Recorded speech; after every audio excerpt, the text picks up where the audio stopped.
لیکن اس کا ذہن اغوا ہو چکا ہے، وہ لبرل بن چکا ہے۔ ٹی وی میں ایک پروگرام تھا، جی ٹی وی میں، پاکستان کا ایک سائنٹسٹ اور سائنسدان ہے جس کا نام ہے پرویز بھوٹ۔ وہ ٹی وی میں یہ کہتا ہے کہ پنجاب بورڈ نے دینیات میں کچھ قرآن کی صورتیں داخل نصاب کی، کچھ حدیثیں داخل نصاب کی، کچھ مصنوع دعائیں داخل نصاب کی۔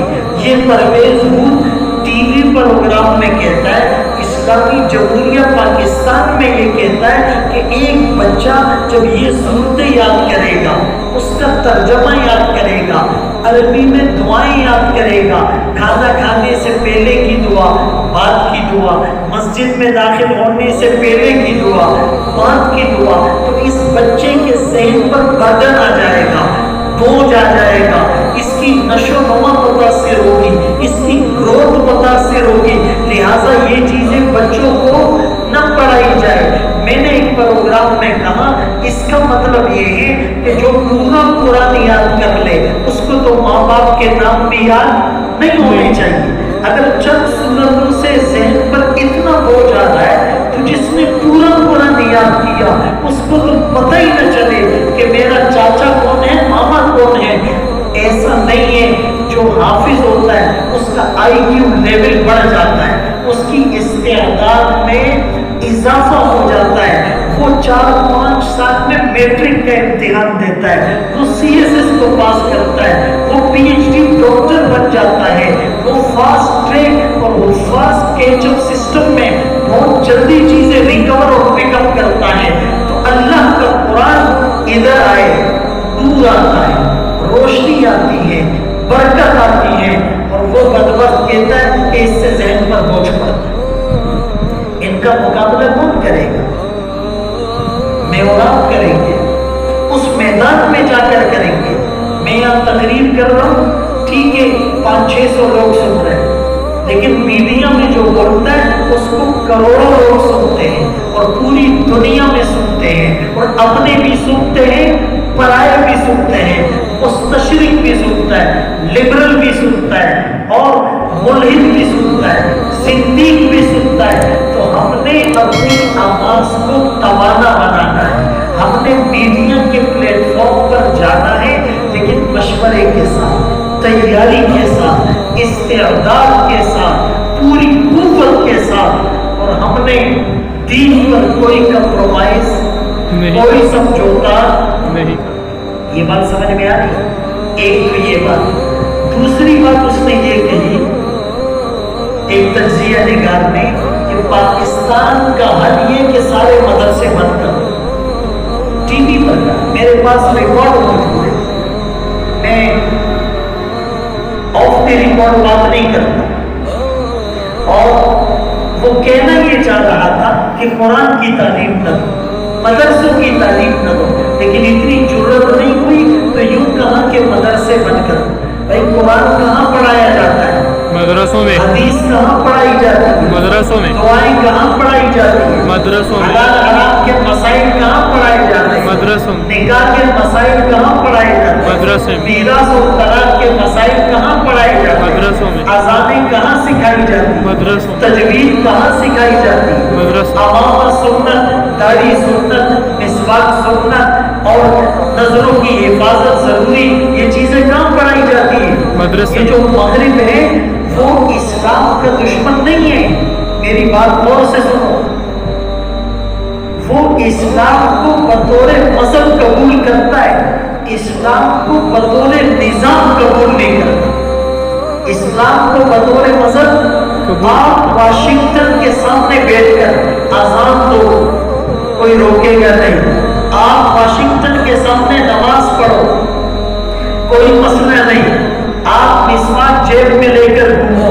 کوئی مسئلہ نہیں، آپ تسبیح کے دانے گھماؤ، کوئی مسئلہ نہیں، آپ روزہ رکھ کر افطار پارٹی واشنگٹن ہاؤس کے سامنے کرو، کوئی مسئلہ نہیں، آپ لوگوں کو کلمے کی دعوت دو، کوئی مسئلہ نہیں، آپ امامہ پہن کر امریکہ کی سڑکوں میں گھومو، کوئی مسئلہ نہیں، آپ داڑھی رکھ کر یو کے میں گھومو، کوئی مسئلہ نہیں، آپ جبے دستار اور امامے پہن کر یورپ کی گلیوں میں گھومو، مسئلہ نہیں. آپ رات کو تہجد پڑھو, کوئی مسئلہ نہیں.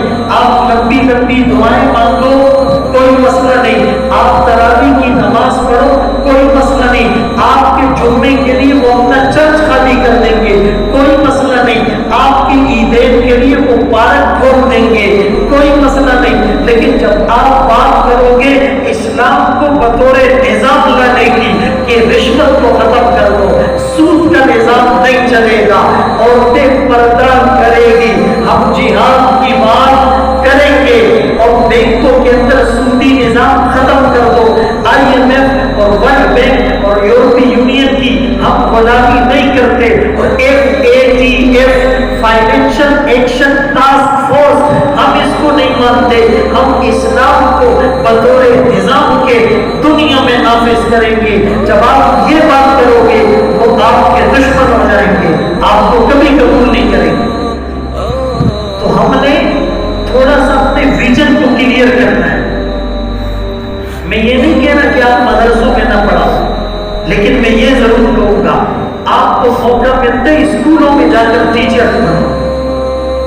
ایک زمانہ تھا کہ ہمیں روکا جاتا تھا کہ اسکول کا سوکلارے وائدے زائش خبر ہوئی گئی کہ تصویر بچاؤ کا سے میرا کافر شو کہ انگریزی تک ہوئی, وہ زمانہ الگ تھا. اب اکابر خود کہہ رہے ہیں میدان خالی نہیں چھوڑنا, میدان خالی. آپ کو موقع ملتا ہے اسکول میں ٹیچر بننے کا, آپ جائیں تدریس بھی کریں. آپ کو موقع ملتا ہے اداروں میں خطابت کا, آپ جائیں. آپ کو موقع ملتا ہے میڈیا اور ٹی وی چینلز پر جا کر حق گوئی کرنے کا, آپ جائیں. لیکن اپنے کلچر کو تبدیل نہ کریں, اپنے موقف میں نرمی نہ لائیں, اپنے نظریے کو نہ چھوڑیں, اپنے اکابرین کی قربانیوں کو آپ ضائع نہ کریں. آپ ہر میدان میں جائیں.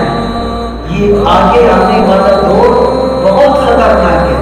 اگر ہم پوری تیاری کے ساتھ میدان میں نہ اترے تو ہمارا نام بھی نہ ہوگا داستانوں میں. آنے والا وقت پکار پکار کر کہے گا دیکھو جی ہمارے اسکن کو بھی دو چار تھپیڑے ہلکے سے. کچھ لوگ ابھی تک ساحل پر طوفان کا نظارہ کرتے ہیں. آخری بات علم کے حوالے سے بتا دوں کہ انسان جب دنیا میں آتا ہے تو یہ عظیم العلم ہوتا ہے, اس کا علم کچھ نہیں ہوتا. لا تعلمون شیئا, تنوین برائے تقلیل, یہ عظیم العلم تھا. اللہ نے سمع والبصر والافئدہ دیا, علم حاصل کیا, حافظ بنا, قاری بنا, عالم بنا, مفتی بنا, استاد الحدیث بنا, شیخ الحدیث بنا. لیکن پھر بھی وما اوتیتم من العلم الا قلیلا, قلیل العلم تھا. اور یہ قلیل العلم بھی ہمیشہ نہیں رہے گا.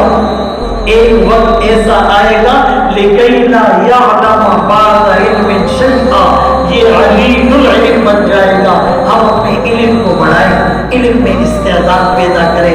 علم فرشتوں کے پاس بھی تھا. نقدس نسبح بحمدک ونقدس لک, یہ علم تھا. لا یعصون اللہ ما امرهم, علم تھا. یفعلون ما یؤمرون, علم تھا. یحمل عرش ربک فوقهم یوم ثمانیہ, علم تھا. لیکن ان کے علم میں استعداد اضافے کی نہیں تھی. لا یزید ولا ینقص, بخاری کتاب الایمان. اور ہمارا آپ کا ایمان اور علم یزید وینقص, ادھر بڑھے گا اور بازار میں گھٹے گا. اس علم کو بڑھائیں. قل ربی زدنی علما, میرے رب میرے علم میں اضافہ کر. علم عمل کا نام ہے. اعدادیہ میں بھی ایسی نماز تھی, دورے میں بھی یہی نماز ہے, کوئی خوشو خضو نہیں ہے. اعدادیہ میں بھی نظر قابو میں نہیں, اب بھی قابو میں نہیں. اعدادیہ میں بھی غیبت کرنا عادت, دورے میں بھی عادت. اعدادیہ میں بھی دل حسد پینا بہت سے بڑا ہوا, دورے میں بھی وہی حال ہے. اعدادیہ میں بھی دنیا کی محبت دل میں رچ بس گئی, دورے میں بھی یہی حال ہے. ارے پگڑی باندھنے کے بعد, دستار ملنے کے بعد, سرٹیفکیٹ ملنے کے بعد, سند ملنے کے بعد, مدرسے سے فراغت کے بعد بھی اگر میرے اندر کوئی تبدیلی نہیں آئی تو میں خالی دامن اور خالی ہاتھ ہوں. اسی لیے عمل کی کوشش کریں. عمل سے زندگی بنتی ہے جنت بھی جہنم بھی. یہ خاکی اپنی فطرت میں نہ نوری ہے نہ ناری. اللہ ہم سب کو ان باتوں پر عمل کی توفیق نصیب فرمائے. آخر دعوانا الحمدللہ.